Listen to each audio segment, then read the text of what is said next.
Assalamualaikum warahmatullahi wabarakatuh.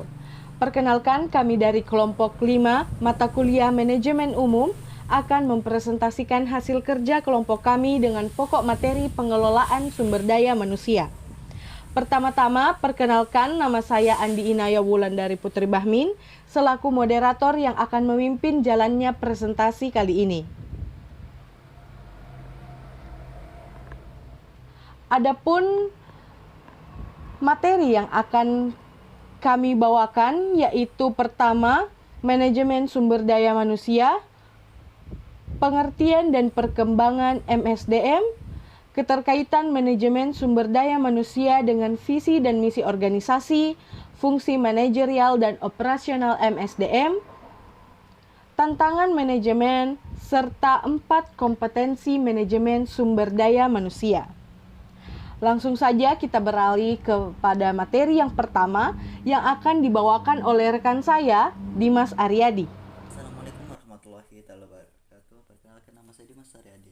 Saya dari kelompok 5 manajemen umum dari kelas S102 dengan NIM 2021-210501. Nah, saya akan membuka penjelasan soal manajemen sumber daya manusia. Manajemen sumber daya manusia itu why it's so important, karena MSDM atau manajemen sumber daya manusia bisa menjadi sumber keunggulan yang kompetitif bagi perusahaan. Contoh studi kasusnya Intersek Indonesia. Dan MSDM, manajemen sumber daya manusia, juga menjadi bagian penting dari suatu organisasi yang dimana contohnya Intersek Makassar. Dan MSDM juga dapat mempengaruhi kinerja perusahaan. Nah, sebelum kita lanjut, alangkah baiknya kita mengetahui apa sih MSDM itu. Nah, untuk itu pengertian MSDM dan perkembangan MSDM. Pengertian MSDM: manajemen sumber daya manusia merupakan suatu ilmu atau suatu cara bagaimana kita mengatur hubungan dan peranan sumber daya manusia, yang dimana antara lain bisa disebutkan sebagai tenaga kerja yang dimiliki oleh individu secara efisien dan efektif, serta dapat juga digunakan secara maksimal sehingga mencapai tujuan bersama perusahaan, karyawan, masyarakat dapat terjadi secara maksimal. Manajemen sumber daya manusia juga didasari pada suatu konsep bahwa setiap karyawan adalah manusia, bukan mesin, dan bukan semata-mata yang dapat menjadi sumber daya bisnis. Nah, sedangkan perkembangan manajemen sumber daya manusia itu yang dimana sangat dipengaruhi dan atau didorong oleh kemajuan peradaban, pendidikan, iptek atau ilmu pengetahuan, dan juga tuntutan daya saing produksi barang dan jasa yang dihasilkan perkembangan manajemen sumber daya manusia itu sendiri. Juga didorong oleh masalah-masalah ekonomi, politik maupun sosial. Nah, untuk penjelasan berikutnya saya serahkan ke teman saya. Silakan. Saya, Nuridwan Saputra, akan melanjutkan presentasi yang dibawakan oleh teman saya. B. Keterkaitan manajemen sumber daya manusia dengan visi dan misi organisasi. Hubungan MSDM dengan visi misi organisasi diantaranya yang pertama, misi organisasi merupakan pernyataan manajemen puncak tentang gambaran seluruh organisasi. 2. Tujuan adalah pernyataan yang berhubungan dengan standar produksi, pasar, keuangan yang ingin dicapai organisasi. Ketiga, strategi organisasi merupakan instrumen untuk mencapai tujuan tadi, meliputi bauran produk, target pelanggan, metode produksi, pengeluaran modal, dan keputusan lain. Yang keempat, organisasi memiliki sumber daya manusia yang diperlukan untuk sebuah kebutuhan dari pernyataan di atas. Kelima, anggota organisasi atau karyawan yang dipilih harus menguasai keahlian tertentu untuk melaksanakan tugas secara efektif. Keenam, agar strategi yang diterapkan berhasil, tugas-tugas harus dirancang dan dikelompokkan ke dalam pekerjaan. C. Fungsi manajerial dan operasional MSDM. Berikut ada beberapa fungsi atau kapasitas manajerial dan operasional MSDM berdasarkan tugas dan perannya menurut beberapa para ahli, yaitu sebagai berikut. Yang pertama, perencanaan atau planning. Perencanaan merupakan kegiatan untuk memperkirakan tentang keadaan tenaga kerja agar sesuai dengan kebutuhan organisasi secara efektif dan efisien dalam membantu terwujudnya tujuan. Yang kedua, pengorganisasian atau organizing. Pengorganisasian merupakan kegiatan untuk mengatur pegawai dengan menetapkan pembagian kerja, hubungan kerja, delegasi wewengan, integrasi, dan koordinasi dalam bentuk bagan organisasi. Yang ketiga, pengarahan atau directing.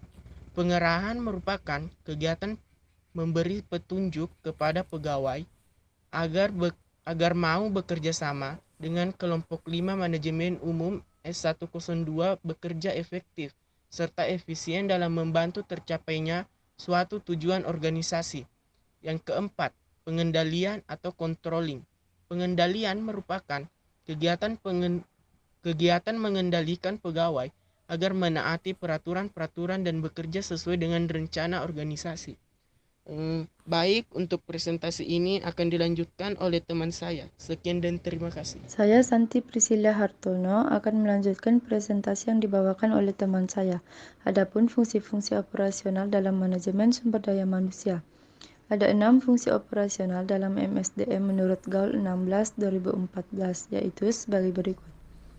1. Pengadaan atau procurement. Fungsi operasi MSDM yang pertama adalah pengadaan atau procurement. Fungsi ini biasanya berkaitan dengan bagaimana penentuan kebutuhan sumber daya manusia seperti perekrutan, penyeleksian, dan penempatan kerja. 2. Pengembangan atau development. Pengembangan sumber daya manusia ini juga dapat dilaksanakan melalui pendidikan dan pelatihan yang berkesinambungan sebagai penyesuaian kembali jabatan dan meningkatnya kerumitan tugas-tugas manajerial. 3. Kompensasi atau compensation. Fungsi ini didefinisikan sebagai pemberian upah yang cukup dan sesuai kepada tenaga kerja atas jasa mereka terhadap tujuan-tujuan organisasi tersebut. 4. Integrasi atau penyatuan atau integration. Dalam hal ini, pegawai secara individu diminta untuk mengubah pandangannya, kebiasaannya, dan sikap-sikap lain yang biasanya kurang menguntungkan bagi sebuah perusahaan agar disesuaikan dengan keinginan serta tujuan perusahaan. 5. Perawatan atau pemeliharaan atau maintenance. Pemeliharaan merupakan suatu tujuan untuk mempertahankan dan meningkatkan kondisi yang sudah ada. 6. Pemisahan, pelepasan, atau pensiun. Bisa disebut separation. Seorang karyawan harus kembali ke masyarakat karena suatu organisasi harus bertanggung jawab dalam memutuskan hubungan kerja sesuai dengan ketentuan-ketentuan yang berlaku dan menjamin karyawan yang dikembalikan itu berada dalam keadaan yang sebaik mungkin. D. Tantangan manajemen. Pertama, tantangan lingkungan atau environmental challenge. Tantangan lingkungan merupakan kekuatan di luar yang dihadapi oleh sebuah perusahaan yang mempengaruhi kinerja organisasi dikarenakan manajer sebuah perusahaan tidak bisa mengontrol terhadap pengaruh eksternal. Oleh sebab itu, perlu dilakukan strategi atau pengawasan dalam rangka mengontrol dan mengelola faktor tersebut sebagai peluang ataupun ancaman bagi perusahaan. Yang kedua, tantangan organisasi atau organizational challenge. Tantangan organisasi merupakan konsentrasi atau masalah internal dalam suatu perusahaan. Seorang manajer yang efektif dan profesional proaktif dan tidak reaktif menyelesaikan sebuah persoalan internal organisasi terlebih dahulu sebelum masalah tersebut menjadi suatu persoalan yang besar bagi perusahaan. Ketiga, tantangan individu atau individual challenge. Persoalan sumber daya manusia pada tingkat individu lebih mengarah pada keputusan yang berhubungan dengan karyawan secara spesifik. Baik, presentasi ini akan dilanjutkan oleh teman saya. Sekian dan terima kasih. Saya Setrialis Palia dari kelompok 5 akan melanjutkan penjelasan dari teman saya. Di sini saya akan menjelaskan 4 kompetensi manajemen sumber daya manusia, yaitu komunikasi, analisis dan berpikir kritis, pencipta hubungan, dan kepemimpinan. Yang pertama, komunikasi. Seorang manajer sumber daya manusia harus dapat menjalin komunikasi dengan setiap orang di dalam organisasi itu sendiri, mulai dari karyawan staf hingga pimpinan puncak. Selain itu, keterampilan komunikasi juga diperlukan ketika berhubungan dengan penyedia tenaga alih daya atau biasa disebut dengan perusahaan outsourcing, pimpinan serikat kerja, pejabat pemerintah, karyawan tingkat bawah, calon karyawan, dan rekan kerja. Diperlukan juga kepiawaian komunikasi untuk dapat berhubungan dengan berbagai lapisan masyarakat, baik di dalam maupun di luar perusahaan. Berkomunikasi dengan karyawan level bawah tentu berbeda dengan karyawan level staff atau pimpinan. Memang membicarakan hal-hal yang terkait dengan bisnis perusahaan adalah harus, namun ada kalanya untuk memecah kebekuan komunikasi, yang dimana bisa diawali dari hal-hal kecil yang menyangkut tentang keluarga. Yang kedua, analisis dan berpikir kritis. Keterampilan analisis dan berpikir kritis merupakan keharusan bagi seorang manajer sumber daya manusia. Ia juga harus mampu memberikan keputusan yang tepat dan terlibat dalam keputusan-keputusan penting pada sejumlah bagian dalam perusahaan. Seorang manajer sumber daya manusia masa kini dituntut untuk memiliki pengetahuan di bidang bisnis yang digeluti perusahaan tempat dia bekerja atau business acumen, sehingga ia tidak tergagap kalau berinteraksi dengan unit atau divisi lain di luar SDM. Apalagi dalam konsep human capital, maka karyawan merupakan mitra atau partner bagi pimpinan untuk mencapai sasaran-sasaran perusahaan. Kemampuan menganalisis situasi dan melihat implikasi dari suatu keputusan tentu dari suatu sudut pandang kritis yaitu sangat bermanfaat bagi seorang pimpinan sumber daya manusia. Misalnya, keputusan untuk mengalihdayakan atau outsource satu atau beberapa fungsi sumber daya manusia tentu memiliki implikasi terhadap individu karyawan maupun organisasi secara keseluruhan. Alih daya atau outsourcing menjadi tren dan bukan saja di luar negeri tapi juga di Indonesia. Semakin banyak pekerjaan yang dipercayakan kepada pihak di luar agar perusahaan fokus kepada bisnis inti. Para manajer sumber daya manusia juga terlibat mewakili perusahaan dalam urusan yang menyangkut pengangkatan maupun pemutusan hubungan kerja. Kadang-kadang menjadi manajer sumber daya manusia juga harus menjadi raja tega karena menjadi salah satu tugasnya untuk menyampaikan berita buruk kepada karyawan yang terkena pemutusan hubungan kerja. Yang ketiga, pencipta hubungan. Departemen sumber daya manusia harus mampu menjadi perekat bagi departemen lain untuk mencapai sasaran organisasi melalui pengembangan sumber daya manusia. Untuk itu, manajer sumber daya manusia juga harus mampu menciptakan kondisi bagi terjalinnya hubungan berbagai pihak dalam perusahaan demi meraih tujuan bersama. Salah satu tantangan yang dihadapi Departemen Sumber Daya Manusia adalah membangun kepercayaan dengan karyawannya. Yang terakhir yaitu kepemimpinan. Keterampilan memimpin adalah kompetensi lain yang juga wajib dimiliki manajer sumber daya manusia.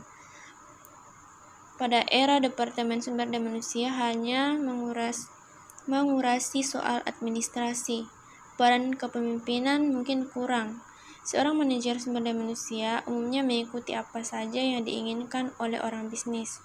Berbeda dengan kondisi sekarang di mana manajer sumber daya manusia bertanggung jawab membuat rencana strategis, baik Departemen SDM dan seluruh tenaga kerja. Oleh karena itu, keterampilan kepemimpinan sangatlah penting, khususnya dalam proses pembuatan sebuah rencana strategis bagi tim manajemen perusahaan. Sekian dan terima kasih. Baik, itulah tadi beberapa penjelasan materi yang telah dibawakan oleh anggota kelompok kami dalam pokok materi utama, yaitu pengelolaan sumber daya manusia.